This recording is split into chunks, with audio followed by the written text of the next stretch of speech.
But yes, I mean, we're actually here to do another of the Books of Blood, yeah? Certainly are, yeah. And I mean, what are the more interesting ones? This one, Dread, is probably one of the most unique in Barker's entire milieu. It's certainly unique. There are other stories in the Books of Blood that have no supernatural elements, but they are phenomenally rare. Yeah. And I think after the Books of Blood, there is not a story Barker publishes that doesn't have some sort of supernatural element. This one, totally devoid of metaphysics of any kind. Yep. Yes, I mean, that immediately struck me about the story, and I read it for the first time today, by the way, and I read it... Oh, interesting. So you're coming really fresh. Yeah, and I read it twice today. I read it in the morning, and then I read it just before we sat down to record, so I had it fresh in my head. Not that I really needed to read it again. In fact, I'll be honest, I kind of didn't want to read it again. This one, this one really left me with that kind of sick feeling in the stomach, I think. Which is ironic given its subject. Yeah, well, or not. I mean, entirely appropriate. But I think it's reminiscent for me of that feeling that it gave me is very reminiscent of the two stories that sprang to mind were obviously Exquisite Corpse, which I think you can, although they're very different stories, we can see interrelations. I think there are themes we could tease out that are there. There are certainly thematic resonances between those two stories, perhaps inevitably given the subject matter. The other one was, and this may just be because I've read it very recently, but The Fair Extension by Stephen King, which is from the Full Dark No Stars collection, which is 3 novellas with this long short story called Fair Extension in the middle. Which I think King, King is a really good shout, actually, because the situations, the circumstances that are brought up here are very redolent of certain King stories that were doing the rounds at the time. It's a preoccupation of King's where characters get trapped somewhere under terrible circumstances, and he tries to describe like their psychological states and their attempts to get out and what desperation drives them to. And that's kind of ostensibly what this story is about, although that isn't really the point of it. No, I agree, and the two that I think of when you say that immediately, and again, I recorded a show on this recently, but I was talking about The Raft, obviously, and my personal favourite from that same collection, Survivor Type, and both of those, again, there are echoes of those stories in here. But the reason I pulled out Fair Extension was because of the sick feeling that story gives me, which connects to this, and the reason I had that sick feeling was because although Fair Extension does have a supernatural element, which of course Exquisite Corpse and this story do not. Fundamentally, Fair Extension is not actually about the supernatural element of the story. It's about the degradation of the human condition and the self-degradation of the human soul. And that is the quality of that story, because the supernatural thing in Fair Extension is not what's scary about it. What's scary about it is the very, very human character who makes the deal he makes and the reasons he makes it. That's actually what makes that story one of King's, for me, genuinely one of his most chilling, uncomfortable stories. This is on that level to me. It's a fascinatingly structured story again. Yes, there's a lot. There's that thing that we've spoken about before where Barker kind of hops head. So you start with a kind of omniscient narrator for the first paragraph. Then it switches to the central protagonist, Stephen. And then it shifts again and starts to flip-flop between him and Quaid. We sit with Stephen for long enough that we start to think maybe Stephen is going to be our POV character for the story. And indeed, largely he is. But then, we get this incredible moment where it flips suddenly over to Quaid. And again, to me, it felt cinematic or even perhaps, televisual. It felt like it's something you would maybe do in a TV show where you might... you can imagine an episode of The Twilight Zone where you follow a guy for 15 minutes, then finally you cut away. And thematically, it's absolutely necessary to this story. It's absolutely necessary because the central... this story's so interesting on so many levels. On the face of it, you could read it and take it very literally and therefore quite simplistically. You could say that it is the most obvious story in the Books of Blood, the most narrow, the most simple. It's got a very simple message in certain respects. However, I think there's something more going on here. what gets me about it, when you have that switch from Stephen to Quaid, up until that point, Quaid has been built. You are seeing Quaid through Stephen, so you are seeing this older guy who has a kind of guru, sage-like quality to him. That's the way he's built up in Stephen's mind. Even when Stephen is doubting his motivations, one thing he doesn't doubt is that the guy is much smarter and more capable than him. When you switch over to Quaid, what you actually see is that he's actually just a scared little boy. And not half as clever or as considered as he tries to market himself. Yeah, I think it's a really interesting key moment. But what's fascinating about that is, and I'd need to read it again to be absolutely sure, I'm almost certain that we get to see that at the reader almost exactly, and this can't be an accident, almost exactly at the same time that Stephen himself figures that out. Right? Yeah, exactly. That's the beautiful bit. Stephen finally, as he gets trapped in the machinations, of his not friend, he finally realizes, oh, that's why he's doing it. This is why he's doing it, because he needs to understand this. And then we go over to Quaid, and of course we see that reflected in his thoughts, which is I love that, because it's a fascinating moment where you just kind of, I think one of the things that horror fiction can do really well, most of us in our lives at some point experience that moment of click of revelation where something that's previously been mysterious becomes clear to us, and especially when it comes to someone else's motivations or actions maybe, and when it happens in time it can be literally life-saving, and when it happens too late it's always a miserable experience. It's rarely going to have repercussions as extreme as in this story, but it's a relatable enough experience, right? That's the point. When you feel it happening, it's that thing of figuring it out. It's that thing of figuring it out just after the door is slammed shut behind you. Exactly that. And in this story, it paints a really cynical world as well. I think this is like Pig's Blood Blues. It is one of the more cynical stories in Barker's fiction, in the sense that its overarching message, first of all, it seems to be one of the slightly more didactic stories in the collection. There is a parabolistic element to this story, and I think it's also one of the more narrow in the sense of the audience that it's directly targeted at. Barker, I think, here is exploring his own experiences at uni, and reading it. I had this experience. We do this. There is this thing where, like, the younger, the more callow, the more naive latches on to some, like a mentor figure, like a sort of surrogate father figure who seems to be cooler or smarter or more capable, who seems to have more ideas than they do or more grasp of what they want. And what this story seems to be saying is no. Okay, do not sell yourselves to these people. Do not sell yourselves to people who market themselves actively as gurus or as teachers or as mentors or as guides, because they are as confused and as insecure and as out of control as anyone else. Everything is glamour. Everything is a kind of projection. There are no shepherds. Right. And interestingly, of course, Quaid himself says that, right? But whilst stepping into that role, now, I agree with that. I also think, in that sense, again, if you're going to take the shallower reading of the story, or the surface level reading of the story, maybe it's also a very powerful cautionary tale about a predatory power dynamic that tends to exist, especially in universities, between either the mature students and the freshmen, or, let's be real, we've all heard the story a million times, the university lecturer and the freshman, right? Like, this is a tale as old as time. And I think there's that relationship dynamic is present and correct. And I think it's, again, it's, Barker just realizes it in such an exquisite way, and he manages to do it.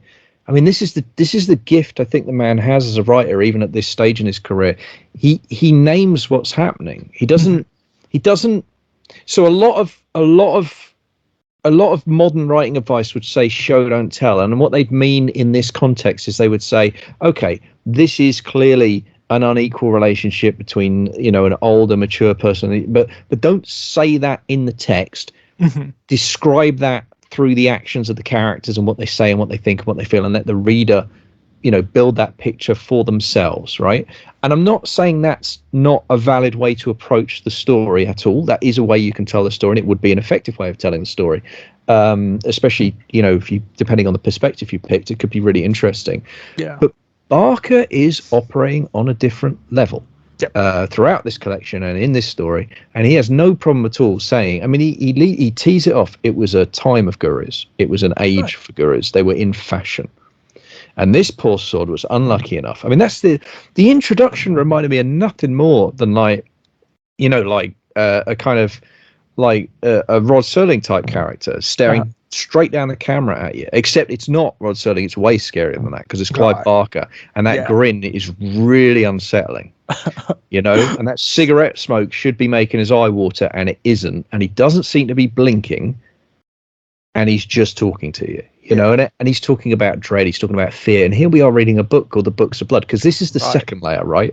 This is the layer that I think is so fucking impressive. So yeah, you've got that whole thing about, this is a story about power dynamics. This is a story about the inherent danger of gurus, arguably the inherent danger of teaching as a model at all, where you put someone in an authority pedestal position over other people, the inherent pitfalls, dangers associated with that. Sure, absolutely. And that's not a theme original to this story, but that is not a theme that is a bad one to explore, especially through horror fiction, where I think it's less represented than literary fiction, where every other fucking book is about a middle-aged lecturer falling in love with a student. And at least you're reading a Clive Barker story, so it's going to be more interesting than that. But then there's this other fucking layer to this whole thing, which is like, this is not just about that dynamic. This is about horror. This is about yours, mine, Clive Barker's fascination with horror. Mm-hmm. And in that sense, both the characters in this story are authorial inserts and are, more importantly, audience representation identification figures. Very much so. There's a meta commentary that happens here. It's about, again, it's one of those stories that's about horror fiction, isn't it? It's about what fascinates us and what attracts us. What's it for? This is one of those rare instances. I mean, Barker has said before often that you don't necessarily want to analyze the art too closely because you end up cutting it open and killing it, But I think this is one of the stories where he's just thought, well, we've got to do it once.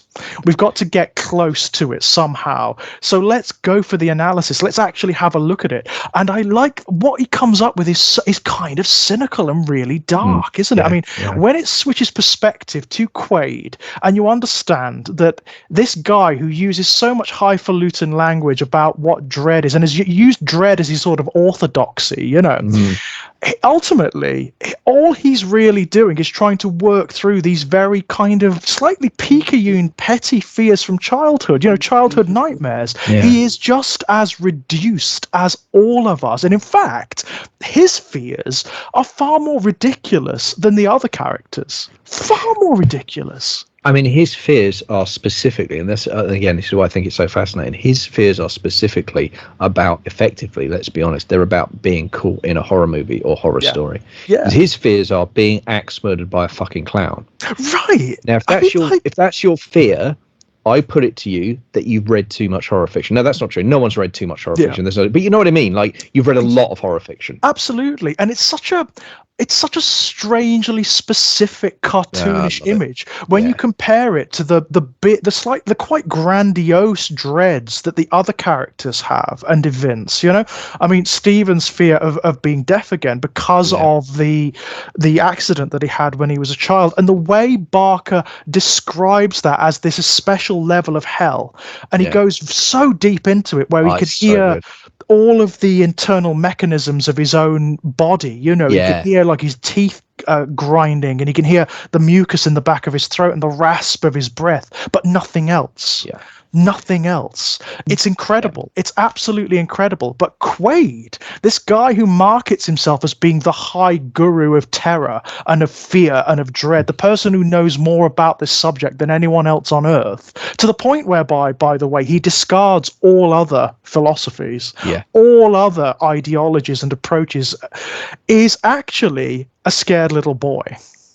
Yeah, and so there's a couple of things that I think about there. The first one is to say that I agree with you, but I think what separates out Quaid from Stephen, and I'm blanking on the name of the woman who he kidnaps and tortures as well. Yes. But but the thing that separates him from the Cheryl, thank you. The thing that separates him from those two characters is, I think, that their fears are rooted in the material in different ways. So in Cheryl's case, her fear is rooted in a sense of disgust at the notion of eating meat, and there's all kinds of underlying philosophical stuff there about victimization, perhaps also about the cruelty of life itself. Some quite deep philosophical but very, very real underpinnings to that, right? Stephen's is even more material. That's based on something that actually happened to him. Stephen's fear is rooted in real life, real world trauma. This is the beauty of it. What's so fascinating about Quaid is the reason Quaid's own dread is so childish, is so cartoonish, is because he has no real trauma to give him a handle. And if you want to talk about the cynicism of the story, perhaps one of the most cynical things this story might be saying, and I say might because it might not, but might be saying is, the people who are most fascinated by trauma are the people who have experienced it the least, right? Yeah. Now that's really interesting. And it's even more interesting when you look at Quaid as a character. You said earlier there's this whole thing about show don't tell in like writing schools and whatnot. And Barker doesn't do that necessarily. But there are subtleties to the storytelling here. There are certain throwaway lines, like Quaid is older. Quaid is a lot old. He's like 5 years older, right? Than Stephen and Cheryl. At least, and yet, he's doing the same courses, and he's hanging around with kids who are 5 years his junior and pontificating to them. There is this underlying suggestion that Quaid's a bit of a failure, like an academic failure, right? That he's been held back by his own orthodoxy and his own obsession. You get the impression that he's probably argued with a lot of lecturers and has tried to sort of drag the lessons away from what they wanted to tell so that he could pontificate on his own orthodoxy. This guy is he's kind of like a false guru. He's the kind of flapping head that you find all over YouTube these days, or you find like springing up in right-wing media. He's kind of like Jordan Peterson, you know? Yeah, I mean, I think increasingly I'm getting of the opinion that false guru is a redundancy. I think that there's I find the whole concept inherently fraudulent. I think Barker does too. I think what you're getting in Quaid, I think what you're getting in him is the manifestation of orthodoxy. And it doesn't matter what it is. It doesn't matter what it is. In this instance, he's just taken the subject of dread because it pertains to the collection as a whole, to the stories, right? These are ultimately horror stories, but it doesn't really matter. It doesn't really matter what it is as such. This whole story is an attack. It's one of Barker's consistent attacks upon orthodoxy. It's basically saying do not trust people who claim to have an absolute truth, who claim to know something fundamental about the human condition and to prescribe that to you, because they don't. They do not any more than you do. I mean, I'm sure that's right. Additionally, though, I think for me specifically, Barker is almost, it seems to me, and again, this fits with that to camera opening, right? Barker almost seems to be saying all of that, and on top of that, he seems to be turning to us, the horror reader, and saying, and don't think you're fucking immune to this just because you're a fan of horror. Yes. There's nothing inherently subversive about horror. There's nothing inherently subversive about terror or dread. Yeah. And your delight in it doesn't make you a monster, but it doesn't make you a good person either, or a clever person, or a more interesting person. It's about the depth of your engagement with what's going on. It's about your capacity for compassion and understanding. That's far, far more important than isn't it interesting your surface taste. Yeah, and isn't it fascinating that, and I think Steve actually does reference this either at the, when he's in the absolute depths of what Quaid subjects him to, or even later when he's just gone completely over the edge. Isn't it interesting that Steve and Cheryl, who Quaid dismisses as really little better than cattle, than lab rats, they touch it much more closely. Whatever orthodoxy he has, they touch it far more closely and understand it much more intimately than he ever does. Yeah, I mean, it's interesting. You were talking earlier about Quaid's identity and hints about him. I mean, one of the things I found interesting on the second read through was there's this. They look like dangling threads. I don't think they are, but there's this moment where you get this sense of mystery about Quaid. Like because Stephen tries to find out about him, right? And he can't. He gets that he's older than he realised. There's this rumor that his parents are dead, maybe, but no one really seems to know. He's got money. He's got more money than most people in his position do. Or he appears to, right? Because he's down in the double brandy switch. But again, that could be and he's got the expensive leather jacket, but everything else is cheap. So again, there's these contradictory messages, right? To me, all of that screams someone who's fronting. All of that screams someone who's trying to give the impression of hidden wealth, what have you. But of course, it could go either way. Right. But what's interesting to me is I felt first way through, I felt absolutely sure that whatever the big reveal in the story was going to be, part of it was going to be about Quaid's identity, because that's raised as a question. And in a way it is, but not in the mundane way that I might have expected a kind of twist to land about, like a long lost older sibling or something equally kind of thing, or is he Satan or whatever? There's all kinds of different ways you could play it out, right? No. Barker's much level of revelation cuts far deeper than that, and he's far more interested in that. And you're right, the moment of revelation about Quaid that we get as the reader is like, oh, he's a total fraud. He is everything he accuses his cattle of. He is times 10. Yep. He's wretched. That's the big thing. He's absolutely wretched. He markets himself in this sort of almost like David Koresh kind of way. He's almost like a cult leader. Yeah. And he's got all of he's got the grandiosity of a narcissist, the absolute grandiosity of a narcissist, which is impressive to someone who is young and naive and callow and has only just started to experience their own life away from home, right? Which is what you get in universities. People like him tend to have large followings. They tend to be quite seductive, because they come in the guise of mentors, they come in the guise of shepherds, and they are the kinds of people who promise some scrap of identity, but they can't give it. Ultimately, they can't give it, and very often they turn out to be abusive.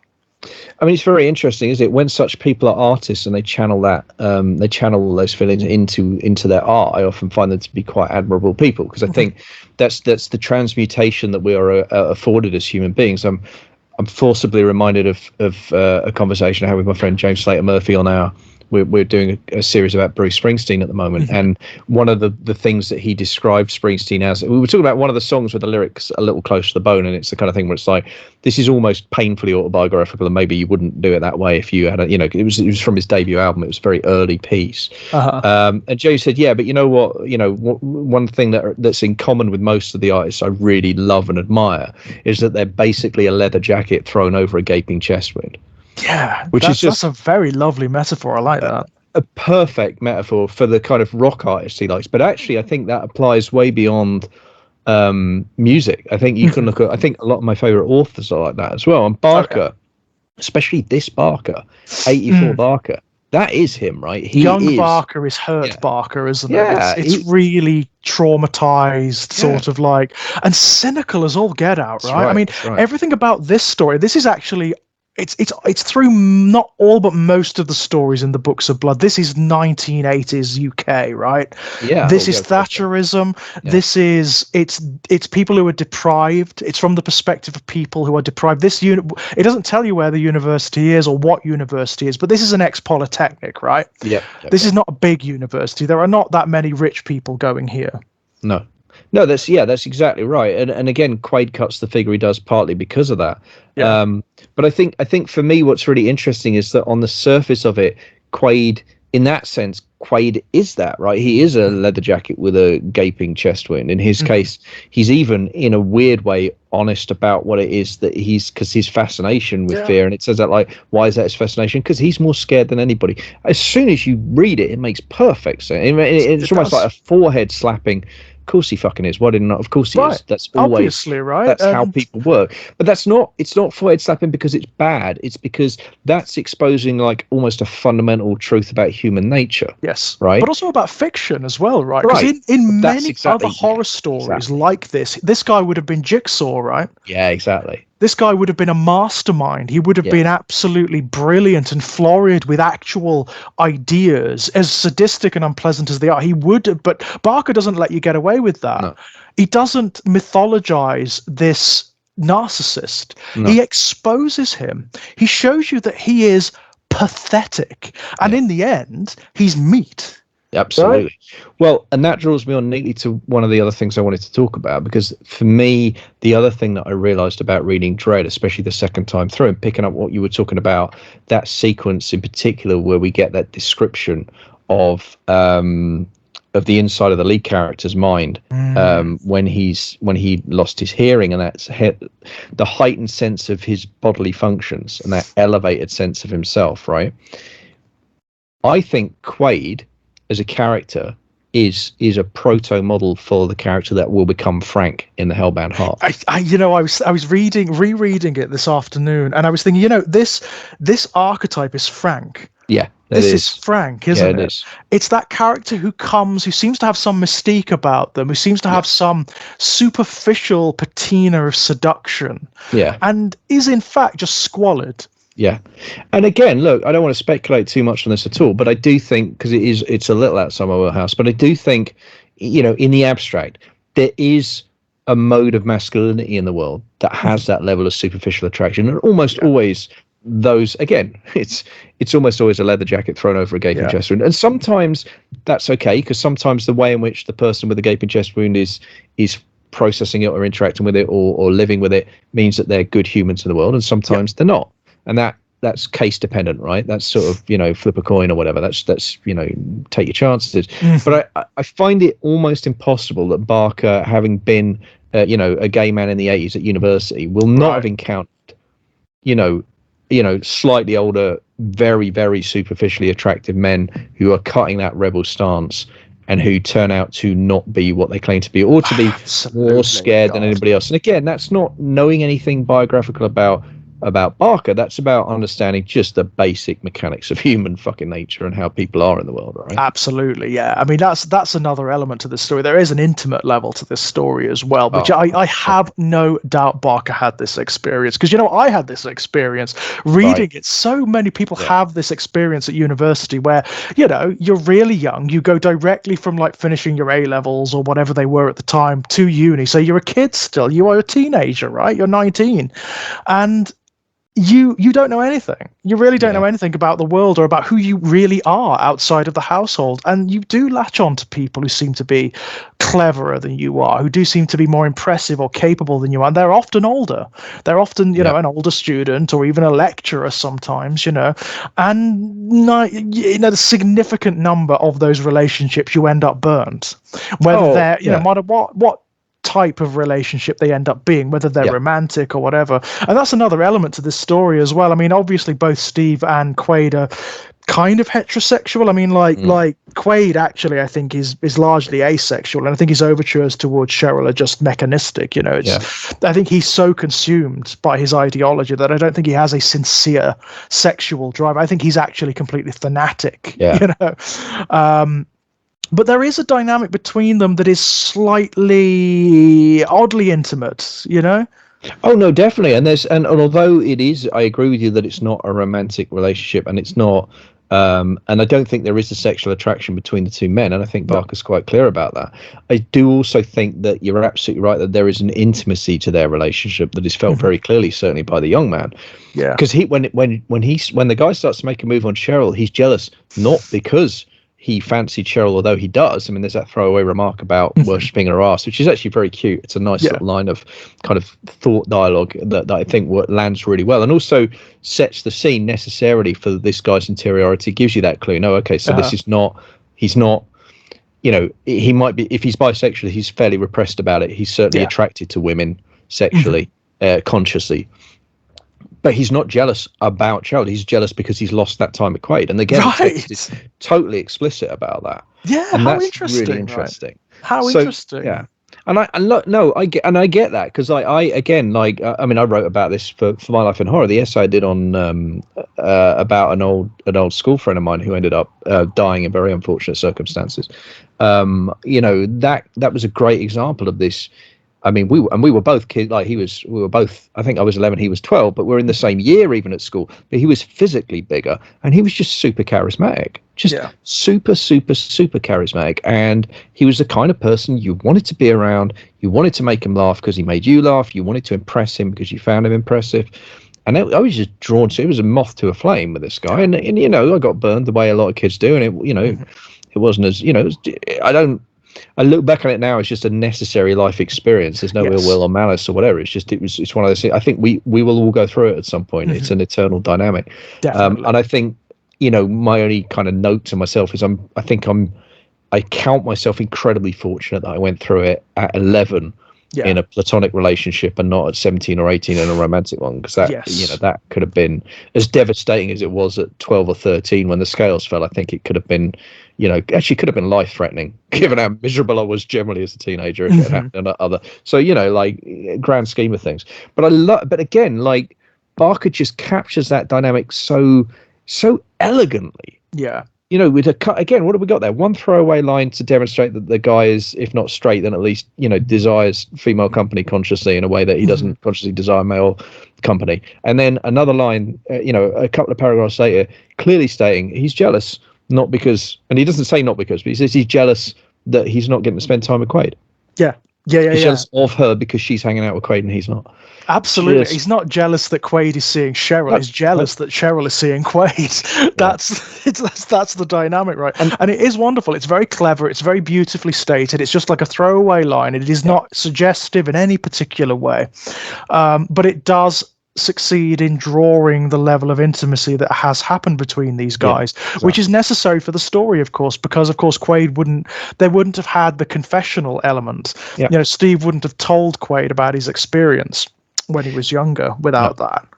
Yeah, and in classic kind of charismatic abuser mode, you know, Quaid just flicks the other guy on and off like a switch when he needs him. He flicks over to Cheryl because she challenges him. And because she challenges him, he has to beat her. He has to overcome her. He has to show superiority. There's an ego element, isn't there? It's not, I mean, he tries to dress it up as, it's an experiment. This is part of my work, you know, as bad as that would be if that were true. But that's not it. That's not entirely it. You're right. He has to defeat her on a philosophical level. He has to demonstrate that he is correct. And there is a misogynist element to it as well there, I do believe. I mean, the way Quaid talks about Cheryl. Yeah. Well, and also, like, he has to seduce her, actually, because, I mean, it's clear that they have had a physical relationship. And all of that, in his mind, his justification for that is a means to an end to getting her locked in that room so he can run the experiment. But, of course, we can't ignore the fact that he, you know, to me, I mean, again, that's something I think Barker does very well. The character Quaid is very adamant that it was only ever about experimentation. But I think the way Quaid is on the page, it's very clear that actually that sexual conquest was really important to him. Because he's fooling her, right? He is proving he is the superior intellect by seducing her from a position initially of distrust. He manages to convince her that he's charismatic, you know, uses his charisma enough to first seduce her and then obviously, you know, effectively kidnap and torture her. But it's a great portrait, actually, of how a narcissist works. Oh, yeah. No, it's a great portrait of how narcissistic relationships form. Absolutely. No, it's really it's very, very impressive in that sense. And also the way and this, again, I think is so fascinating. And what's chilling in the story as well is the way the younger man goes along with this to a surprising degree. How much he rationalizes the torture itself. Oh, you know, she could survive 10 days without eating. It's only been 3 days. And Steve is still somewhat complicit at that point. He doesn't demur, he doesn't argue, he doesn't, you know, and there's no internal dialogue even suggesting he's arguing. He's just passively following the story. I think that's very telling, because you've got the opportunity there, if you want, as Barker, as the writer, to show a rising sense of panic in Steve, but it's not there at that point. No, it should be. This is a theme. This is a theme that goes on through Barker's fiction. Like, male characters, not universally, but generally tend not to come out very well, and certainly not as well as the female characters do. I tell you the other thing that reminded me of, and that's why I name checked Exquisite Corpse earlier, because the other thing that Steve's fate reminds me of is it does remind me of Tran. And I think, for me, one of the explosive things in Exquisite Corpse is the suggestion, and it is only a suggestion, and in Exquisite Corpse the suggestion comes from one of the killers, so it's explicitly placed as the product of an evil mind.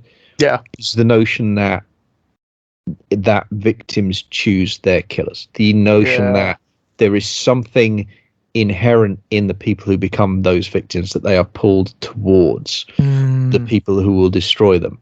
Now, we've talked already about the nature of charismatic abusive relationships, which this one is, and Barker is portraying a charismatic abusive relationship between Quaid and Stephen, and he's doing it, I think, in a very, as you said, a very efficient but also very clear-eyed way without judgment. I think for me, part of what I found so chilling in that sequence with the photographs, in the sequence in the flat when he's around there, is that Stephen, to start with, I was like, Stephen felt like he was a step or a half step behind me as the reader. And I'm picking it more with the psychological realism of the moment. I'm realizing that the reason that is so chilling is because Stephen, in some sense, it's almost like a form of self-hypnosis. Yeah. Like, he's allowing himself to be brought into this charismatic person. So he's allowing himself to get caught up in this narrative. Yeah. And it's really, really interesting. It's not, it's a million miles away from like straightforward, straight up victim blaming. It's much more subtle than that. It's much more, because it's Barker. It's much more humane than that. It's much more engaged than that. It's much more empathic than that. Because of all those things, that it's also a lot tougher to read. Yeah, there's a lot to go. There's a lot going on underneath the surface here. Because ostensibly, it's quite simple, isn't it? There is a very clear victim and abuser dynamic here. Yep. On the other hand, there are little moments and suggestions, both with Cheryl and Stephen, that suggest that they are attracted to Quaid because they're seeking something they can't articulate to themselves, right? I mean, Quaid talks about him and Cheryl discuss these experiments. Yeah, exactly. In the abstract, Quaid probably framed them in the sense that, theoretically, if we could do this to a person, but she knew that he was interested in that kind of thought experiment, right? For Quaid, that's part of the game. And when we finally get into his perspective, part of the reason that he's picked Stephen next is because Stephen knows. Stephen knows now. Stephen doesn't just know it's abstract. Stephen knows he's done it once. Yes. And he wants that because he wants Stephen to have that level of resistance. And he talks about it with Cheryl when he's looking at the early photos. He's like, I'm pretty sure she thought she could wake me out because she knew what we talked about. So like that, again, the preparation, his rationalization for the preparation is that it's part of the experiment. Of course, when you take a step back and you look at it, it's clearly just part of the sadism. Yes, it's part of the pleasure he's getting from the experience. It's his need to control, to manipulate. Yes. I'm going to tell you what I'm going to do to you, and you're still not going to believe me until it's too late. His desire for dominance. Yeah, absolutely tied into all of that. It's as close as the story gets to metaphysics as well, because you get a moment when he's looking at Stephen through the photographs and whatnot, and he's disappointed because he thought that Stephen would be more resilient, that it would take longer to crack because he knew what the experiment was, and therefore he would get closer to something else, to some fundamental revelation. And Quaid is saying, like, no, just give me a word, give me something before you crack. Like on the edge, tell me what, give me the prayer, the spell, whatever it is that you use to dispel this, And that wonderful moment at the end, at the end of that paragraph, where Barker shows his hand finally and says, Quaid sat there with the avidness of a vulture waiting for the the dying creature to expire, whatever. I can't remember, he phrases it better than that, but it's this whole line about, like, basically this guy is just carrion eater. That's what he is. He is a vulture. He is filth. He's absolute filth. Yeah. He's dressed it up. He's kind of peacocked it, He's made it look like the highest intellectual exploration, a deep dive into the unspoken hinterlands of the human psyche, when in fact it's not. It's this squalid exercise in dominion. It's a squalid exercise in dominion. It's voyeurism, and also it's a completely forlorn, futile, pathetic attempt to forestall his own deepest flaws. So, but here's the thing, right? Think about that, and then think about what a lot of the criticisms that get leveled at horror as a genre are. And then think about the balls of Barker going there with this stuff, because that's the thing for me, right? Because this is, as well as a on the surface very straightforward horror story, this is absolutely a deconstruction of horror stories and horror. Definitely. An interrogation. Why are we fascinated by dread? Why do we feel, as the opening sentence suggests, that dread is the ultimate delight? What is it? And again, that's Barker. That's not part of the narrative. That's author voice. That is Barker talking to you, the reader, us, the reader, me, the reader, saying to me, looking me in the eyes and saying, the fuck is wrong with you? Yes, absolutely. Why are you here? why? I mean, there is also, I feel there's a meta element here that's actually a little bit bitchy as well. I think this is Barker expressing his dissatisfaction with the state of popular horror fiction to a certain degree.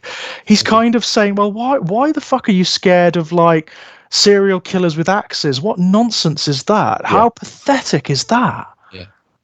Yeah. No, I agree. I think there is definitely something there. And I just, again, I think I just love the courage of that. But the thing that's clever to me about it is that I think all of that is going on under the surface, or a lot of it certainly is. At the same time, played a completely straight bat with the narrative itself, it really does fucking work on its own terms completely. It holds up as this kind of, it is a kind of Grimm's fairy tale morality play at its heart. You know, you manifest the thing you most fear. Yeah, it's Frankenstein, right? You build your own monster. And blah, blah, blah, blah, yeah, I mean, right. It goes. I mean, that's literally, arguably the first modern horror story, right? Like, you're going back to the source with that one. Yeah, I mean, and great. Like, and that's not a story that we'll ever not retell, by the way. No, I mean, it's an urtext, isn't it? It's fundamental. It's a fundamental myth of horror fiction. You are never going to get away with it, even when you think you are getting away with it. You're not. But again, there's something. This speaks to the kind of Barker and 84 and the Books of Blood as a whole project. We keep coming back to this. The thing about part of what makes Barker such a revolutionary horror writer is that he understands the bones and the core and the history of the genre better than most of the people who write it. Like, have written it, write it now, will write it. And again, he is steeped in story to his very bones and steeped to the core. And that, because this is it, he's using the first horror story template to interrogate the whole notion of horror as a genre. Yeah, I mean, that is fucking ballsy. The balls on the kid, right? Which he was at the time. Yeah. Unbelievable. And to do it so well, to do it so elegantly and incisively and brilliantly, we couched within a story that works on a mechanical level so elegantly as well. Yeah, absolutely. That's something that really struck me. Again, the efficiency of the storytelling, because it's a relatively long for a short story. It's almost novelette length, I think. Yes. Jesus, he packs so much into it. There's so you don't much feel it, do you? No, you don't feel it. You don't feel it. You can read this in one go very easily. It's a very, very, it feels short, but it actually is a lot longer than a lot of the stories in this collection. I mean, I agree with that. It does also feel grueling. You feel like you've fucking been through something by the time. Oh, because he goes deep here. Instead of like describing, when he's doing the more metaphysical stuff, when he's doing the supernatural stuff, he goes for the floridness of it. Here, he's just going for the dirt. It's all filth. It's all squalid, ugly, dirty emotion. It's human beings at their lowest ebb, doing awful things. When he's describing Cheryl, like, eyeing, and you're seeing it, it's actually really interesting from perspective level, because you don't see it directly. You see the retell. Quaid is telling the story to Stephen as he's looking at the photographs. A series of photos. That is so impressive as a mechanism for the storytelling. Right. It's so impressive. And it's the kind of thing where a lesser writer would slip up and you'd see something that you wouldn't see in a photo. But Barker, I mean, again, I think his ability, that's something that I think he's got in common with King, his ability to visualize the scene himself. Put himself in that scene and then transmit it to us is so clear. He keeps doing it. You keep your eyes almost are moving with Ben's back and forth from the photo to Quaid's mouth as he's telling you the story, and you'll go like, it's so fucking impressive. And it's so much the thing texture, about it is, isn't there? Yeah, so much texture in this world. And when I say all that, like, I didn't notice any of that. I'm unpicking that now, reflecting on the story. When I'm reading it, I'm just in there. I'm just because it's Barker and the prose just fucking flows. You're just caught up in the moment. You're caught up in the narrative. But you're right, and it's super scary. It's weirdly, it's almost like the prose equivalent of like a found footage story. Yeah, kind of is. It's a series of still images. Your mind's doing a lot of the work along with the narrative from Quaid, filling in the gaps, right? And it's something about, I think there's something there about how sometimes glimpses of horror are way more horrifying than seeing the whole thing. Definitely. I mean, Barker's almost having his cake and eating it there in terms of, the old King dichotomy about like you build it all up, but at the end of the day, if you either don't open the door, or if you do open the door and it's a 50-foot monster, your audience goes, oh shit, I thought it was going to be a 100-foot monster. Like, I love the way Barker, because it's still images, you're getting the illusion of that voyeurism, but you're still you're still with your mind, and obviously with the help of Quaid's narration, filling in the blanks for yourself, which of course adds to the feeling of horror, because it adds to the feeling of buy-in. You're being brought into the story. You're being made complicit by observing. Yes, it makes you. Yeah, it absolutely makes you complicit in the experiment, doesn't it? It absolutely does, because you're doing this too, right? That's what you're doing by reading the story, yeah. Which mirrors the experience of the lead character in that scene, the younger man who's doing the same thing, which we discussed earlier, right? Like, he is, why isn't he responding more forcefully? Why isn't he arguing back? And by his silence, how complicit is he? Well, a bit, especially when you consider this is there's a whole commentary on sexual politics here. You could definitely do like a feminist reading of this story, where this is a woman that he fancies, as well, that he's therefore objectified. And actually, that's what Quaid uses to lure him there, of course, the promise of photographs. So he's already discarded the humanity of this woman to a very significant degree. Yeah, and he uses I think if I remember serves, he even uses, like, in his mind, as almost like a racist caricature image as well to describe that, right? There's a thing about, like, the ethnicity of the person with the dirty photographs. And you're like, wow, dude. Yeah. And again, I need to be crystal clear about this. That's not Barker. That's the character. That's the character. That's his mind and where it goes. And it's a perfect character note, because it's that kind of unconscious 80s racism where it's like you wouldn't even think there was, like, it's the air you breathe. That's the kind of thing right? People, that's the kind of things people would often think to themselves, if not say out loud, and not even bat an eye, not even kind of cringe afterwards and be like, whatever. Like, that was just, background radiation, part of that background toxicity. And with regards to Cheryl, again, he doesn't let the story get away with the easy answer. If this were a bog standard horror short story in any other collection from the 1980s, Cheryl would have been disposed of after the experiment, right? Yep.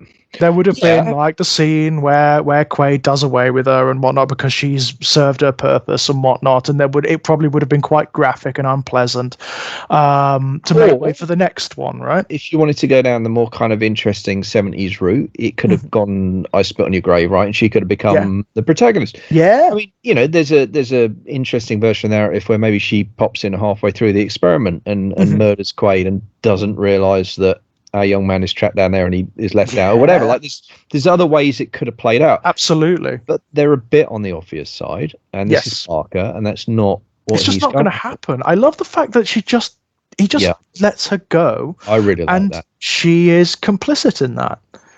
Yeah, to the degree she is, because again, when we see what happens to Stephen, we're left with question marks about, well, actually, how much of her did leave. Yeah. And I like, again, I think there's a real courage as a writer to leave that hanging deliberately, thoughtfully, not as a kind of, I can't be bothered, or, I'm not sure, or, but genuinely to make the conscious decision to say, no, you're never going to know what happened to her. Yeah. That's not part of this story, but you are going to fucking wonder. Yeah, right. You are going to want to know, but you're never going to know. Yeah. And again, that's kind of wonderful. Unless a writer would have a sequel where she'd become a serial killer herself or something else or whatever. Like, I mean, and there's a lot. Look, and again, there were a lot of interesting things you could do with that character if you wanted to. There's a lot of interesting things a writer could do. But again, Barker is operating on a completely fucking different level. Yeah. And I think to do that would have taken away that element of, like, misogyny that's kind of baked into this whole thing, right? I agree. And I do think it's conscious. I think that Barker's making a commentary when he does that. I don't think there's God, when you look at this story in a wider context with his later work, like you brought up the Hellbound Heart earlier, I mean, there's a proto kind of Julia thing going on here as well, right? Yeah, definitely. Barker is an avowed feminist in his writing. There's no doubt. He is an avowed feminist. No, I agree with that. As I say, male characters generally tend to not come off as well and are often actually quite unpleasant. I mean, even his male protagonists. Yeah, no, I agree with that. And I think as well, I think one of the moments in the story I found the most shattering because it read the most true was the moment when she does finally crack and she, devours the then rotting meat, down to the bone. And he describes the vacancy of her expression in the photograph where she's disassociated. Because she's just gone, because at the end of the day, and again, like, the thing is that it's it's a very banal truth that nonetheless horror fiction can explore either crudely and badly or elegantly and fascinatingly is, that we are animals. Yes. The human creature is an animal. We are an evolved creature. We are apes with brains that are far too fucking big. And, we're rooted in biology. Without it, we do not exist. And we are ruled by it to a degree we would like to pretend is not the case. And that's something else I wanted to get to. That is mirrored in the physicality of the descriptions in this. Barker delivers a masterclass here in just the banal terror of being trapped inside your own skin. The sequences where our protagonist is chained up on the grating himself when he's become part of the experiment. And again, as you said earlier, that absolute tour de force couple of paragraphs where he describes his childhood deafness caused by a car accident that's temporary, and that feeling of his internal mechanisms. I mean, again, that particular description vividly reminds me of the moment that Frank opens the box and the description of his heightened senses. It's different, but you can see the lineage of it. You can almost see these light bulbs going on for Barker, like I'm going to have some of that. That will come back.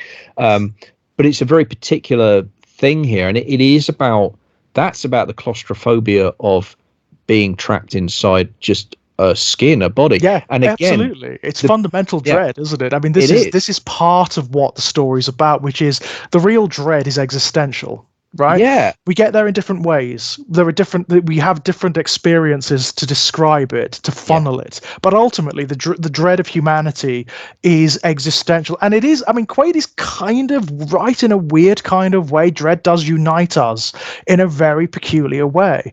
In the sense that we are all locked in our own skins and skulls, and we are all alone. We are all isolated in our own minds and bodies.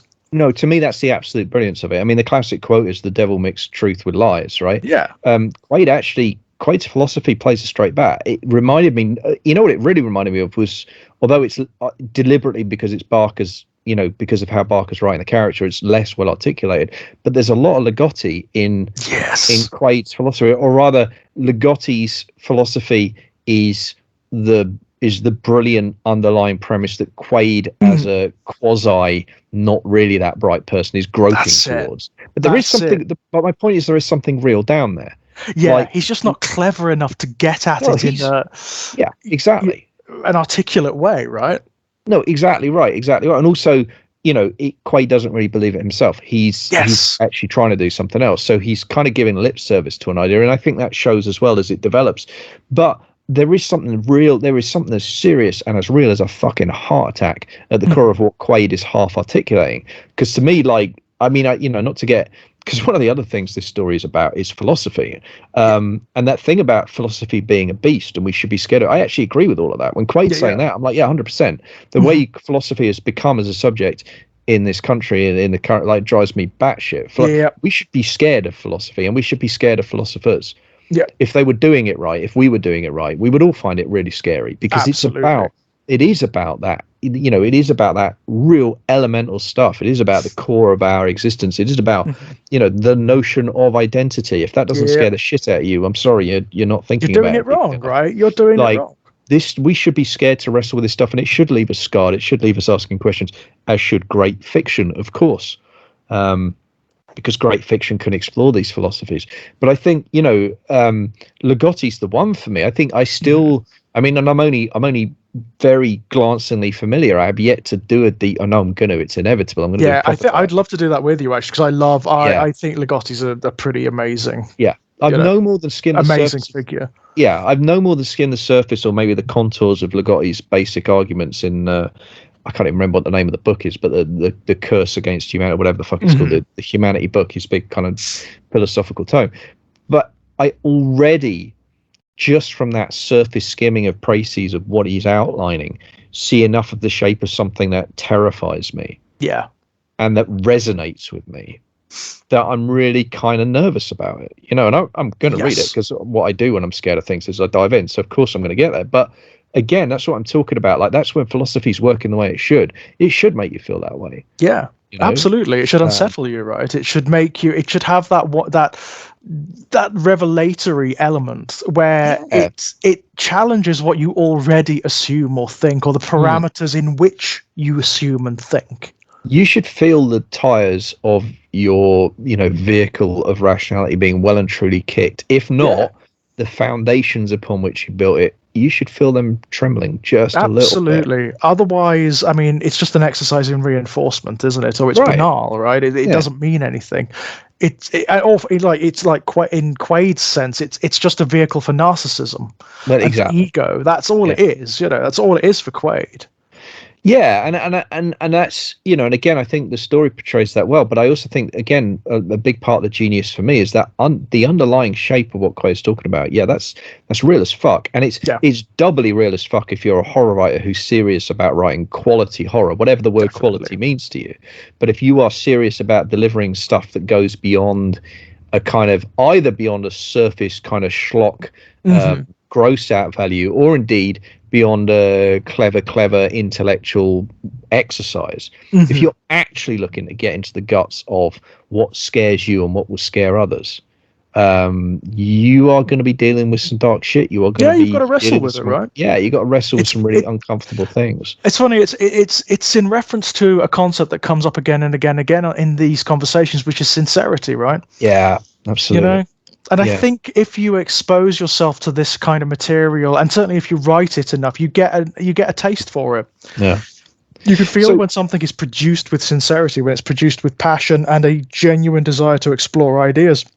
Yeah. And Barker here, I mean, I think for me that's part of his charm. He is one of the most sincere writers on the circuit. He's not that interested actually in pandering to the reader, in giving you something that's like, even although the stories are incredibly entertaining, that's not really what he's bothered about.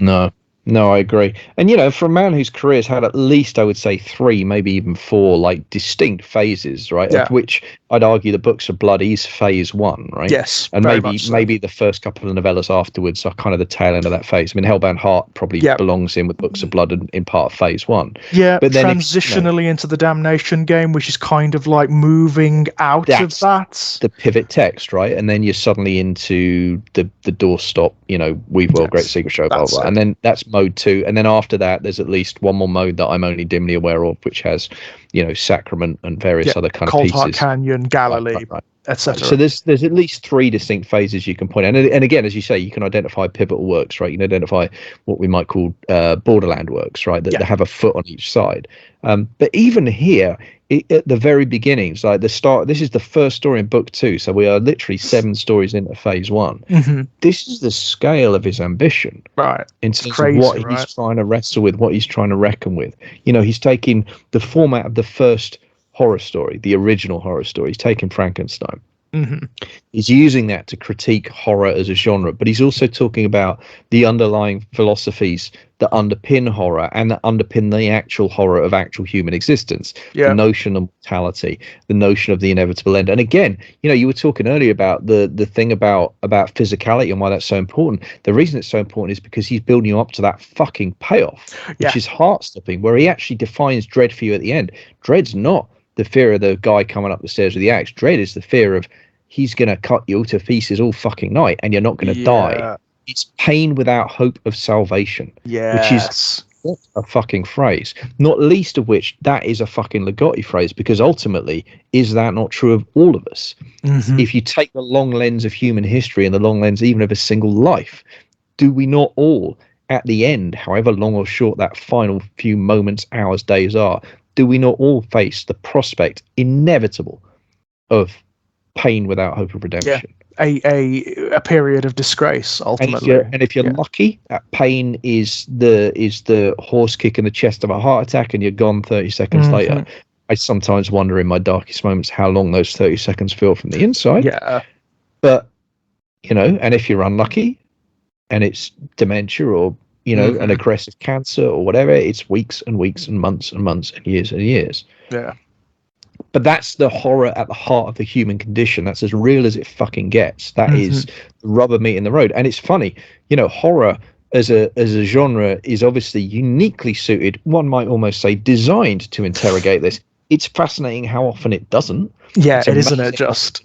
No matter even how graphic horror can be, it shies away from this stuff. But here we are. It's Books of Blood, Volume 2, Story 1, and Barker is like, motherfuckers, this is what time it is. Yeah, right now. he's writing like manifestos, isn't he? All the bloody time, it seems, in these stories. They're not stories that just exist to meet a deadline. They're not stories that exist to meet a particular call or anything like a submission call or anything like that. No. They are stories that he is using as vehicles to explore things, ideas, concepts. And they're also on top of all of that, they're also on their own terms, absolutely fucking brilliant horror stories. Yeah. Because that's the thing. It's like, again, I want to reiterate where I started. At the end of reading this both times today, I actually felt kind of sick. I felt kind of nauseous. I felt kind of put out. And some of that is absolutely there's a philosophical sickness to the story. Definitely. Because it's talking about a philosophical reality that is hard to stomach. But it's also just because it's a really fucking well told horror story. You get invested in the characters. Really shitty things happen to everybody. And even the end, which should have the catharsis of the victim turning to violence and executing his oppressor in a way that frankly the guy deserves. There is absolutely no catharsis. There is no release. Because all that's happened is he's become a monster. He's become consumed by the same darkness that is consumed Quaid. There's no redemption here whatsoever. There's no justice. This is not like an act of justice. This is just squalidness. This is Barker like taking a very Gallows look at the world in which these characters operate and saying, this is reality. Yeah. This hideous disgrace that the two characters find themselves in. This is it. Yeah, if there is any sense of justice or morality in the closing at all, it is the most Old Testament kind. Yeah. If not, frankly, again, to go back to our earlier conversation, Greek tragedy. Yeah. I think it's closer to that. To be honest, I think it's closer to Greek tragedy with a tinge of comedy, as all tragedy does have. Sure. It's basically it's almost without agency. And it's without wider metaphysics. So there's no like grand sense of justice here. It's not that. This is not like the victim returning and getting vengeance on their killer. This is something way more squalid than that. This is it's impotence. It's like an expression of absolute impotence. Quaid has learned nothing and found nothing and dies with nothing. Stephen has lost everything. I mean, I'd argue actually, interestingly, and I think it's almost explicit in the twist in the text. This is classic. I mean, this is monkey's paw, but Quaid has at the last gotten the answer to the question he's been seeking. It's just not what he wants. The worst possible fucking answer you can imagine. I.e., now he's got to live through it. Yeah. There's the shrieking abyss. That's kind of what Barker's getting at here, and it's metaphorically represented in that tower that he locks Stephen in. Of course, there's the abyss beneath him, right? It's the abyss of identity. It's the existential abyss that everything, all of our structures, are kind of like designed to distract us from. And those of us certainly, anyway, those of us who aren't of a particularly religious or spiritual bent, it's just the reality of mortality, right? Like one day, in a day or 10 years or 20 years. However long it's going to be, the light is going to go out, the table is going to tip, we are going to be in that blackness and we're gone forever. Gone. And I defy anyone to be able to really engage with that idea rationally. Like, it's not, we know it's one of the few facts that we all share with our existence, and yet it is, to me anyway, fundamentally undigestible. It's very hard to grapple with the notion of non-existence, isn't it? It's very hard to get a bead on. Personally, I respect people who say they're not scared of it, by the way. No, I'm not scared of it. I'm not scared of oblivion. I'm not scared of the notion of not existing. What I am scared of is disgrace. It's getting there, right? That bit of shit scares me. That scares the shit out of me. In fact, that might scare me more than anything. And again, this story really gets to that, doesn't it? Because one of the things the story does heap on all of its characters is indignity. Yeah, absolutely. There's no grandiosity in Quaid's death, for example. It's ridiculous. It's absurd, and he acknowledges that the mechanism of it is absurd. Stephen is like, Stephen's gone. Yeah, he's gone. He is this shit-smeared, grinning, lunatic, clownish character in like ridiculous clothes. He's become the horror movie monster, and that, I mean, the thing I love actually about his bit is you get this really chilling internal bit. He's almost become possessed by the axe. Yeah. There's suggestion, which is surely nothing more than the diseased internal workings of the fact that, you know, that his psyche is entirely broken, that the axe is smiling at him, that the axe wants to cut flesh, that the axe has been sat gathering dust and now it's time to play.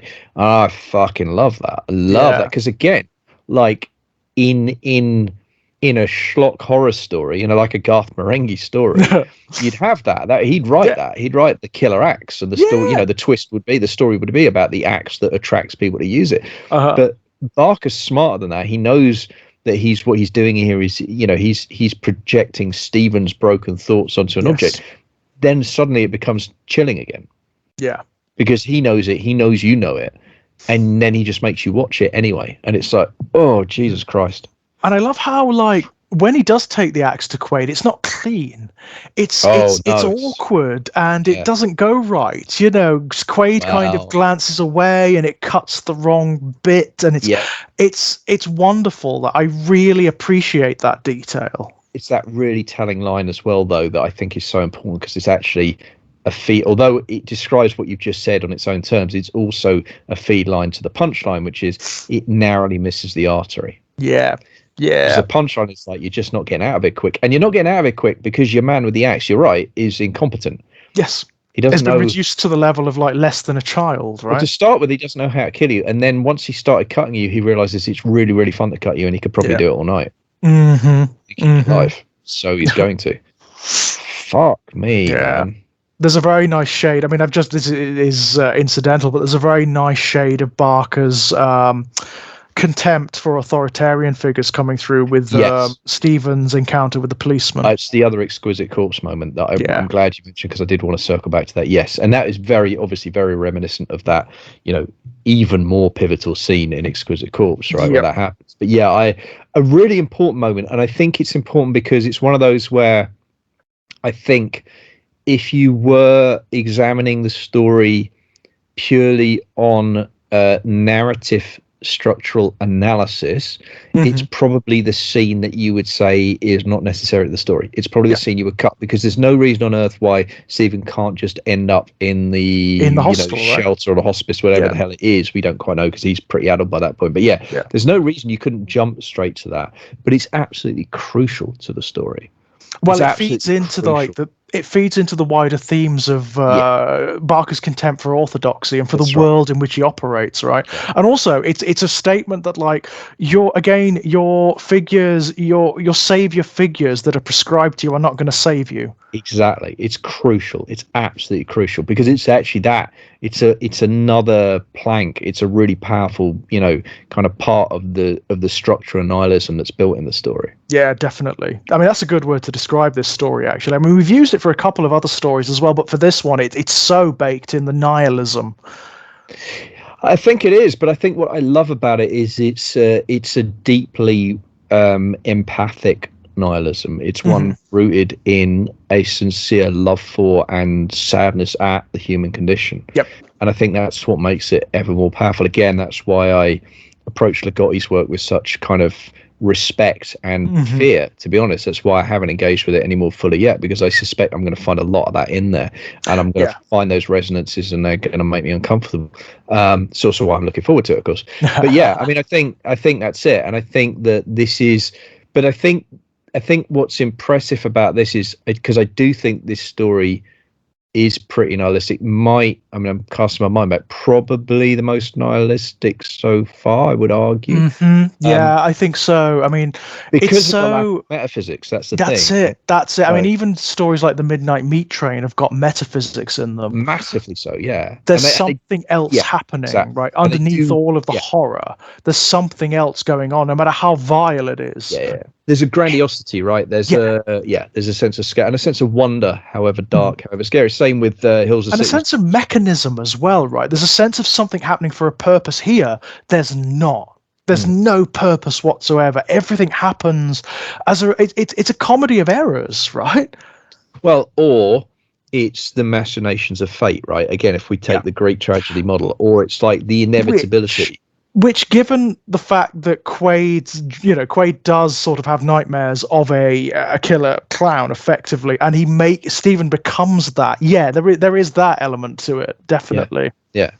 Yeah, and you know, and again, a classic morality tale of like, you know, we create that which we most fear, and you know, also if you want to go to like the self-destructiveness inherent in evil, right? I mean, like that's, you know, there's one of the things that I think, I mean, we're not here to talk about Oppenheimer, but one of the things that struck me about Oppenheimer was that the fact of the existence of the movie, and the movie, to its credit, I don't think really engages with this a huge amount in its text as such, because it's got other fish to fry, but there is a moment inescapably for the audience that will come at different moments depending on how much you know about the history of the period it's covering, where it will click in your brain that if Hitler hadn't been so virulently anti-Semitic, he probably wouldn't have kicked out the scientists who ended up building this weapon that ended up, you know what I mean, being a integral part of, I mean, obviously Hitler was dead by then anyway, but integral part of the Allies winning World War II, or at least hastening its end. And I don't want to get into the moral debate about whether or not we should, but we shouldn't. But you know what I mean? Like, still, and obviously for a large point of the time when they were trying to build it, a lot of the reason they were trying to build it was because Hitler's trying to build it too, and we'd like to get there first. And I have a lot of sympathy for that position, certainly, you know, and I think, you know, that's, again, it's that, you know, this is why I'm getting bored with that God's a hack thing. I think real life does work like that sometimes, and I think that's one of those things where you look at it and say, well, look, evil, that's a worked example of evil being self-destructive, you know, like, and that doesn't mean you shouldn't fight it. You should, because it also destroyed millions and millions of innocent people before it destroyed itself. So it's just not, this doesn't abdicate us of our moral responsibility to stand up against injustice. In fact, it heightens it, it strengthens it. Because we need to nip it in the bud before it gets to the scale of that level of atrocity. That is our responsibility, collectively. But it is also like kind of, I think maybe just a truth. Yeah, you know, I think so. I think so. Yeah, it eats itself. Yeah, I think you're absolutely right. Just by its very nature, it eats itself. Yeah, and again, that ties in with our, you know, part one of our conversation about billionaires and the state of the planet. You know, the problem is, I don't mind the fact that they're going to eat themselves. No, absolutely. I'd pay to watch. I'd pay to watch. It's the many millions or billions of us that will get eaten up. In the meantime, it's those of us who end up as the Cheryls in this story, or that's it. That's exactly it. Yeah, it's this notion of using human beings as instruments or as tools or as toys. You know, objectifying human beings in this abstract game that Quaid has created in his mind. I think, as a manifesto, what a story, right? Yeah, and also just again, like, I find myself, I mean, I know that we had someone who was interested in coming on tonight. Unfortunately, the time didn't work out, and hopefully we'll get them down the line. We'll get them on. We'll get them on. We will. But I know I'm glad that someone wanted to talk about the story. I find myself surprised Dread isn't one that is spoken about more. Right, because it isn't. Right. How bizarre. Because for me, this is operating on such a high level. Yeah. This is such an absolutely incredible, like, I get why people don't talk about Stardust as much. I fucking love it. I absolutely adore it. And we've talked a lot. I mean, go and listen to the episode. I've got a lot of nice things to say about the story, and I think it's underappreciated and underrated. But I understand as well why it's not talked about as much, given in context of the books of blood, what else is going on in these stories. But this fucking thing, this is powerful. This is, oh my god, this may be one of the most quietly profound stories in the collection. Yeah, and that's an odd thing to say about a story that's also so graphic. Yeah. And so kind of visceral. But yeah, you're right. It is. It is quietly profound on top of that. I mean, again, look at the touchstones I've pulled on there. You know, I've pulled on three Stephen King short story all-time classics. Yep. And fucking Exquisite Corpse, which is just one of the best ever to cover this kind of territory, in my view. Like, one of the best novels I've ever read that covers this kind of ground. You know, there's so much going on here as well. I mean, this is Barker being very, I believe unconsciously, he's not doing it deliberately, because it wouldn't work if he were. But there are cues here from things like The Pit and the Pendulum. Yep.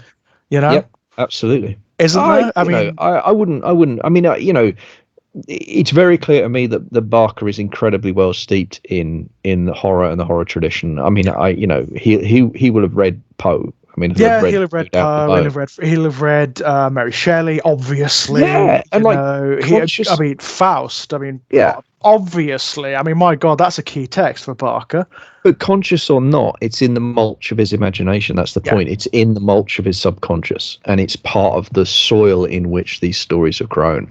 And again, I think that's the power. This is, I mean, if there's one thing that this series is teaching me as a writer, it's that part of the necessary preconditions to being a revolutionary writer in a genre or field is to understand it inside out. It's not that kind. There's this kind of surface level punk aesthetic idea that you just go in and make it up as you go along, and you ignore everything that came before you, and you are blazing a new trail. It doesn't work like that. I mean, I'm open to the idea that can produce interesting art. I'm not saying it doesn't, but I think if you want to do this level, if you want to be operating on this level, you got to know the route. And it comes back to that thing. You've got to immerse yourself, right? Yeah. Well, it comes back to yourself. You have got to immerse yourself, but also it comes back to something I remember hearing about, and I wish I could remember who said it, but it was one of those con panels with experienced writers talking about writing fiction, about how it works and how it doesn't, blah blah blah.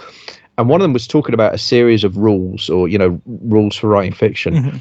And the thing that was pivotal to me, the piece of advice that stuck with me, was when you hear rules for writing fiction, what you need to understand is they're not actually rules. They are absolutely guidelines, but you need to understand them, and you need to know them, and you need to know why they exist, so that when you break them, you are doing it consciously and with a purpose, and knowing what you lose by breaking them, and therefore what you need to gain in order to make it worthwhile. Yeah. And that's really important, because it's not about saying you don't break the rules. It's saying, actually, no, you do. You absolutely do. If you want to do something genuinely subversive, genuinely powerful, sooner or later, you're going to have to break some of the rules. That's part of where the power of that subversion will come from. But if you don't know what you're doing or why you're doing it, and you don't understand the implications of it, and you don't, you know what I mean? Consciously or unconsciously. But what that means is you've got to be steeped in it. You have got to understand the soil in which you are attempting to grow this stuff. And there are certain texts, aren't there? That are foundational. And Frankenstein. I mean, Frankenstein is the modern horror novel. It is the one I think I would say you have to have read. I really do feel that. I mean, it sounds prescriptive and it sounds didactic, but here's what I'd say you have to be familiar with. I actually don't think you have to have read it. I would say that because I haven't, but I've seen the stage play, which is heavily based on the text. I've seen umpteen versions of it in movie form, and I've read précis of it, and I've talked to people who have read it and gone into here's what's interesting. The hammer thing does this, but here's in the text. So and I think as well, actually, there's a wide. I mean, we don't want to open this can of worms this late, but I think there's a very interesting conversation to be had about how pop culture, especially now, does such a good job of reflecting the big texts that actually a lot of the time you don't have to have seen them to be familiar with them. There's a classic example. This is going to set. I promise this makes sense. This will connect. Right? Before I came in here, Kiddo and I, the missus and Kiddo particularly enjoy Bake Off. I don't mind it, actually, it's fine. But they're sitting watching it, and the opening, they've got a new host coming, Matt Lucas left, so they've got this new host coming in. And they did a scene, and it was an extended riff on The Godfather, right? And they've got Paul Hollywood as Brando sitting behind the desk. The new guest comes in, why have you taken this long to come to me, and blah, blah, blah. And it's a play on the kind of the scene at the christening in the movie, right, in The Godfather.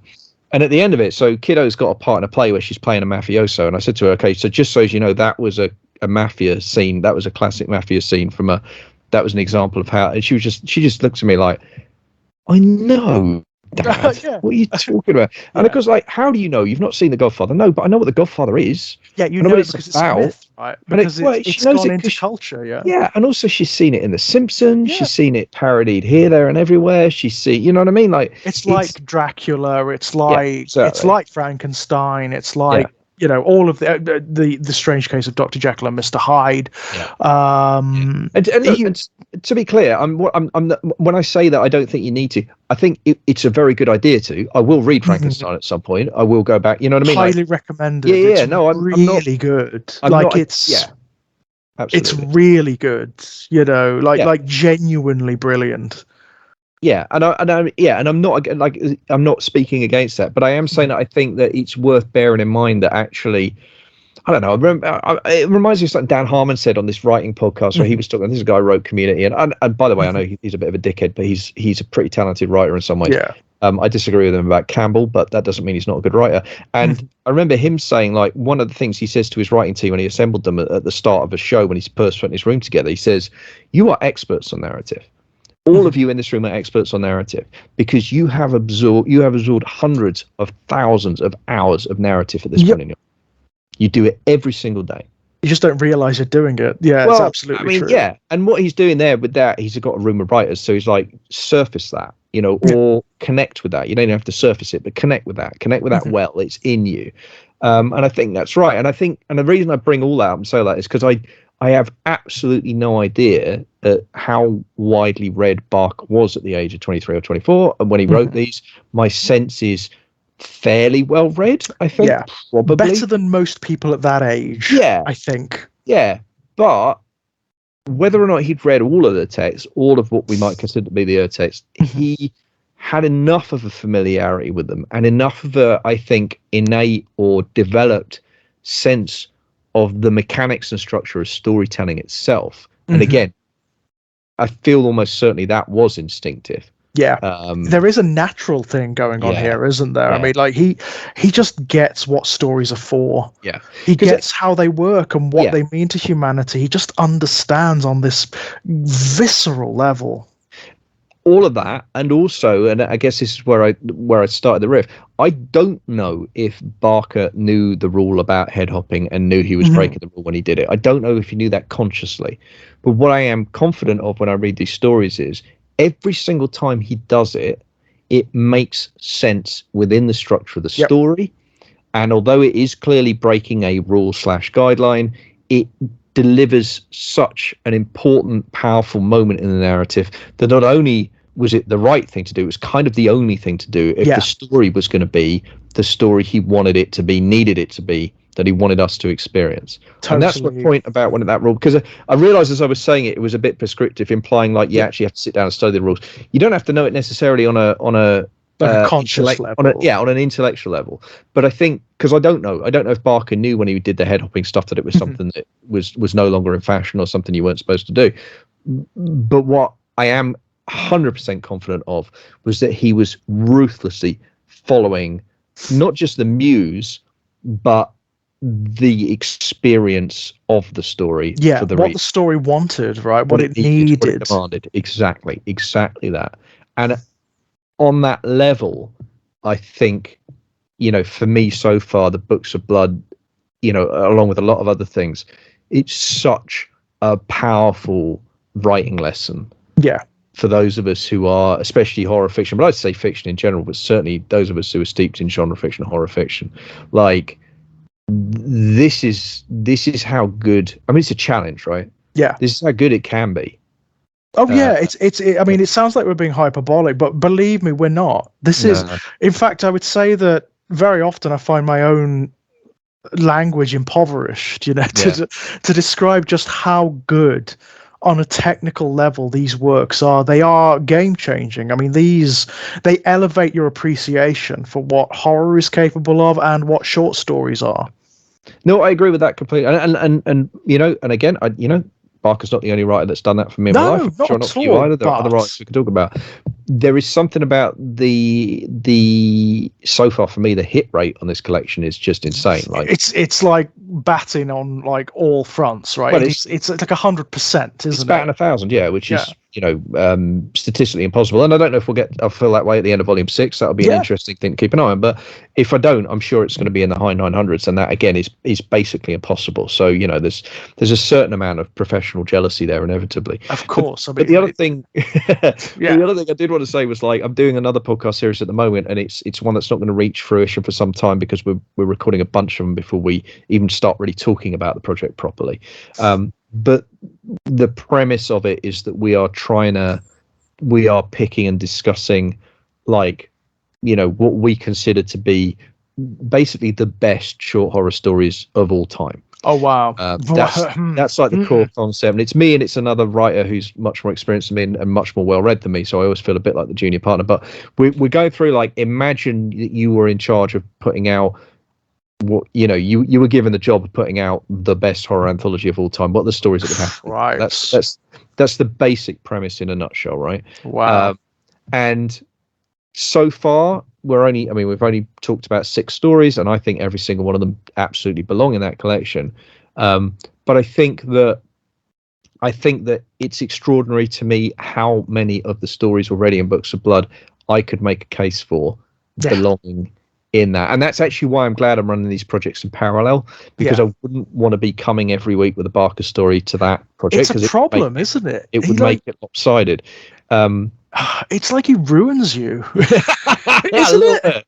A little bit, yeah. Again, I you know, to reformulate it slightly in a you know, to put a different spin on it, I think the challenge of the Books of Blood for me is that they demonstrate how fucking good this genre can be. Yeah, totally. And I think that they stand as a challenge. And again, I don't think, I mean, you know, if you want to talk about other collections that have done that, I think you could talk about Skeleton Crew. I think you could talk about, I mean, Demons by Daylight. I always name check that.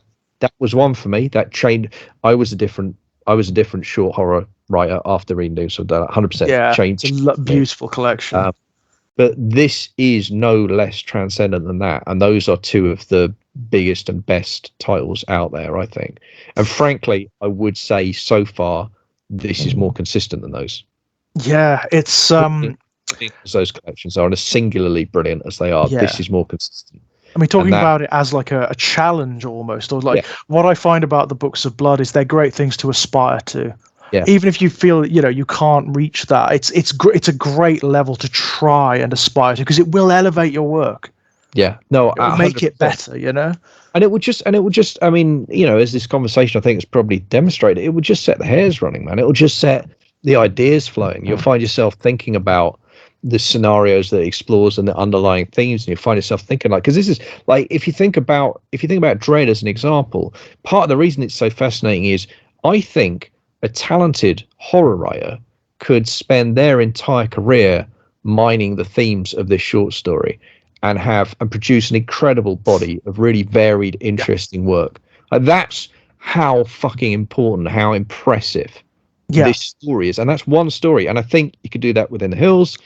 I think you could do that with Midnight Meat Train. I think there's, you know, like there's at least, you know, half of the stories we've talked about so far, you could make a case for the Pigs Blood Blues. Fuck me, man. You could make a career out of writing that kind of stuff. 100%. Who was it? It was later in his career, but there's a blurb on one of his books. It may be on Imagica, actually, where it's a famous writer or director. It could be J.G. Ballard, actually, who said of Barker's work that he packs more raw ideas into a single sentence or paragraph than many writers manage in entire novels. Yeah, I know the quote, and I can't remember the name. My brain's saying that was Gaiman, but it can't have been Gaiman. You know, actually, now that you mention it, yes, I think it is. I think it is Gaiman. It might have been. I mean, I'd be I mean, surely Barker must be an influence on Gaiman. There's no way. There are quotes in you know, there are quotes of Gaiman's in a lot of Barker's books, you know. So yes, definitely. Yeah, I mean, that would make, because I mean, again, no shade on Gaiman at all, but you can see the lineage there. I mean, I mean that as a compliment, actually, because I think Gaiman has tried to find ways to move the ball forward himself in ways that are admirable. But just absolutely fucking extraordinary. And transcendent stuff. I thought you'd like this one. I don't know why. Like, having read your work, this has a kind of similar patina, a quality to it, you know. Yeah, I mean, partly, as you say, it is that non-supernatural thing, which is I tend to gravitate towards. That's more your milieu, isn't it? That's more your subject matter. It's where I'm more comfortable as a writer. It's just where I find the juices. It's where, when I say more comfortable, actually, it's where I'm more uncomfortable. But that's the point. Yeah. It's where I find things the most disturbing personally, because I always feel, and we talked about this before, I always feel there's a slight barrier when something supernatural comes in, because it's like, oh, well, that's not real. And in a way, that's freeing. It allows me to enjoy the story. But if I'm looking for that supremely visceral horror experience, there's nothing scarier than something mundane. Realist. Yeah. Yeah. And I think, and so there's definitely that. But I also think, I I mean, I'm always fascinated by what people do when they've got no good choices. I think what's fascinating about this is it's even bleaker than that. It's a case study of what happens to people when they've got no choice functionally at all. Yeah. And certainly for the two victims, that's the circumstance into which they are put. Yeah, that's the other thing about the story, isn't it? The lack of agency that everyone has. The fact that everyone is not just influenced, but enslaved by influences that they can't control or have no say in whatsoever. Oh, you're back to the Greeks, you're back to the Fates, and or if you want to try and put a bit of morality, or like a sheen of morality or morality tale over the top of it, which you could. There's a reading there. Then it's the classic, and this is a small c conservative horror trope of the price you pay for your indifference or your lack of attention may be incredibly severe. Right, because you could argue, I mean, again, if you want to go super Old Testament, you could argue that our young protagonist kind of deserves what happens to him because of his sexism, because of his willingness to be brought in by this charismatic person that he knows isn't good, because of his misogyny, because of the way he handles it. You could argue, and again, there's that uncomfortable thing about the degree to which the victim is complicit in his victimization in that particular case.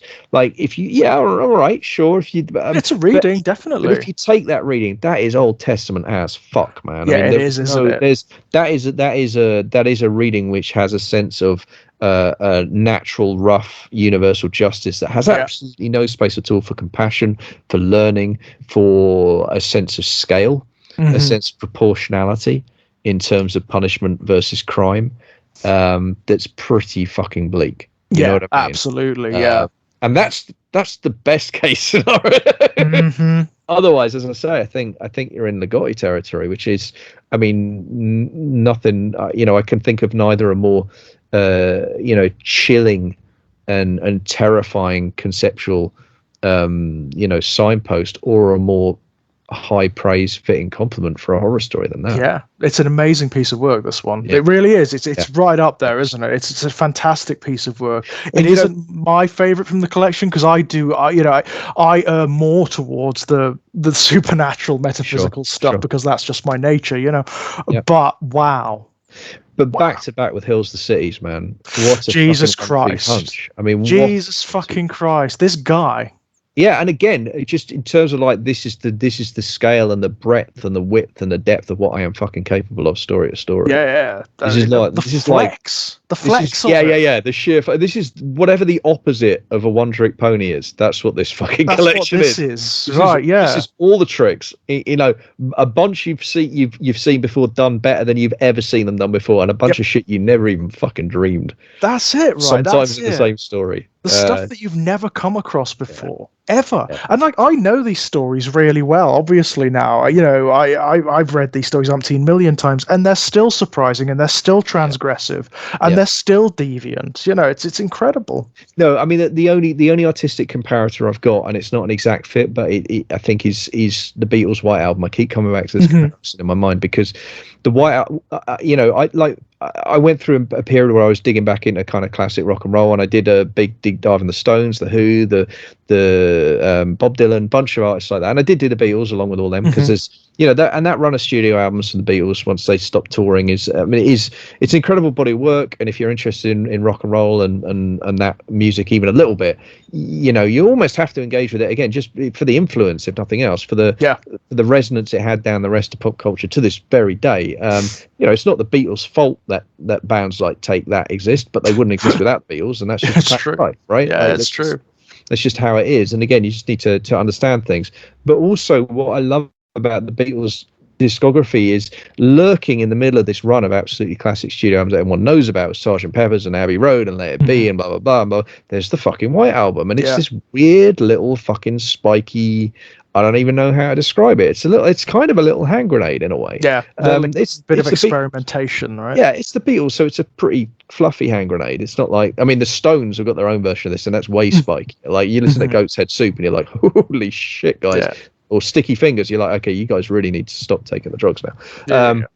They're bad for you. But you listen to the White Album, and it just lurks there. Like, it's not, people know it exists. I'm not saying it, and obviously people are talking, but it's not spoken about in quite the same way as the others, because it doesn't really feel like part of the canon, because it's just so fucking weird. Yeah, it's so off the wall. And the thing about the White Album is, it's impressive on its own terms, but like this collection, and I promise I was going to get back to this, like this collection, what it has in common is there are things in the White Album that you hear and you think, not only must that have been a mind-blowingly original thing in 1960 whenever, it's still mind-blowingly original right now. It still feels unsettling, fresh, and like a signpost to something that never happened. You know what I mean? Like there's musical movements, ideas, directions that no one ever really could have been. Yeah, exactly. That could have become subgenres in their own right, almost. I know exactly what you mean. I tend to think it, like, when I'm reading work like this, I tend to think in terms of like visual analog. So visual artists as analog. So I think of people like Giger. Yeah. You know, for whom there are no contemporaries. Yeah. No, I agree. Right? It's its own phenomena. Yeah. That is almost divorced from the rest, like, of art history. Yeah. And yet essentially a part of it as well. Or Beksinski, you know. That's what I think of when I think of these collections. Yeah.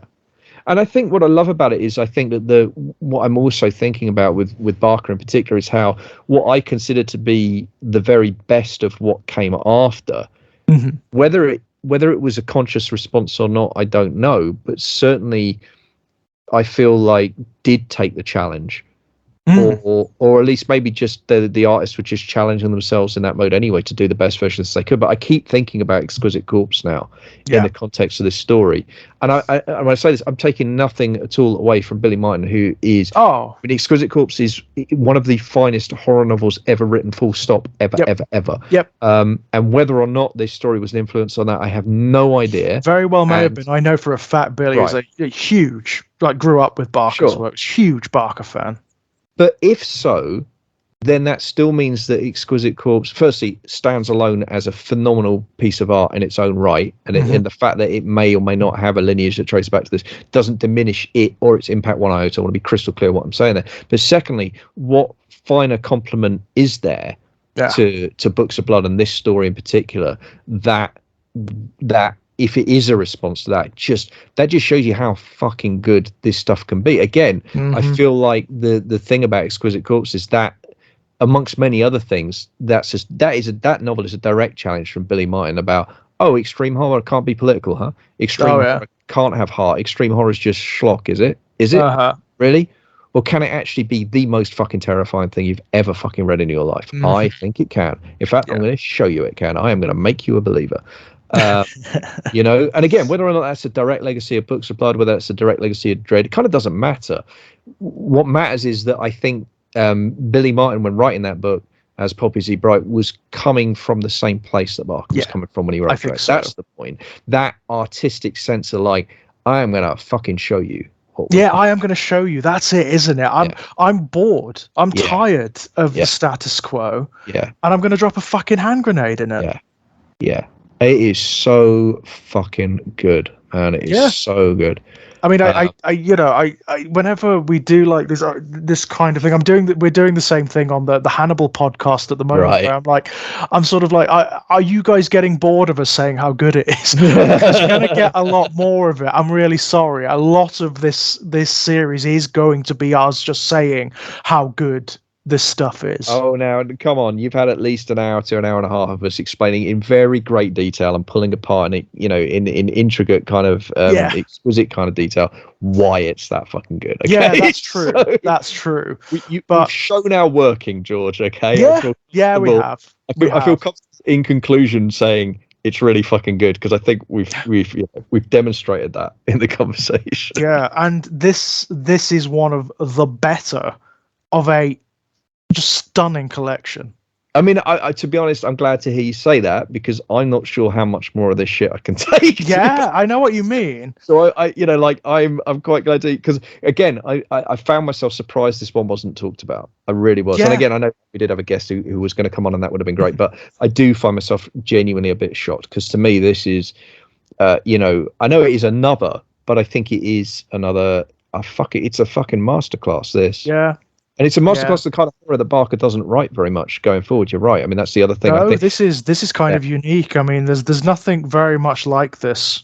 And that might be part of why it feels so precious to me personally, because that's just a mode of horror that I personally, have the most affinity and preference for. So to see one of the all-time greats was lowering himself to the purely physical for one story. Yeah, and there's guess what? I'm trying to think. It's a fucking barnstormer. I think there are maybe 2 more in the entire series of the Books of Blood that don't technically have anything supernatural in them.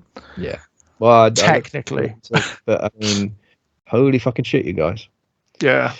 Woof. Wow.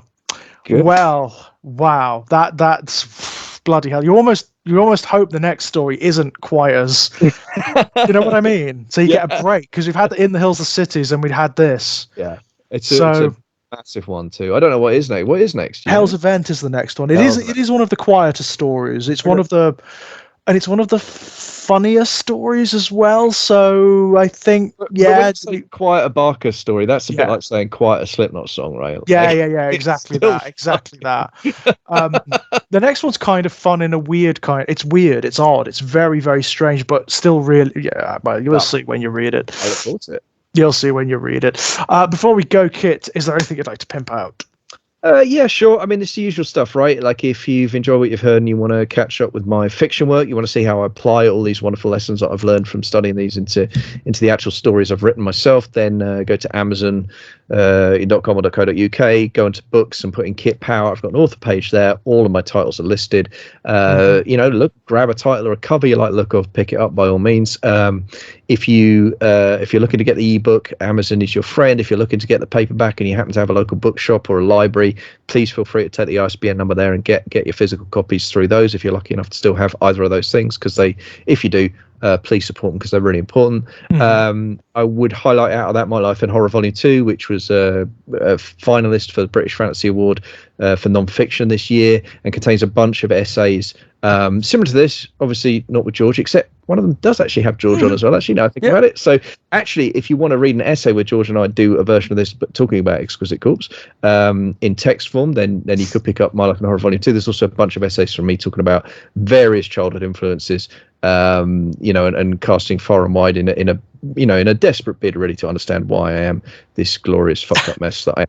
So but if you've enjoyed this particular conversation and you're interested in more of that kind of conversational style essays exploring, what makes a story or a piece of art tick, in particular how it interacts with me, then My Life in Horror Volume 2, thoroughly recommend. As I say, British Fantasy Award finalist. I don't know how often self-published books make it to that list. I don't think it happens very often, so it's an achievement I'm disproportionately proud of. And all false modesty aside, I think it's a good representation of my work. I think you'll enjoy. So, it's a very good series of essays. It's a great book. I think it's still a really good series of essays. I think it's continuing to be good, which is great. And George will talk about that in a minute, I hope. But absolutely.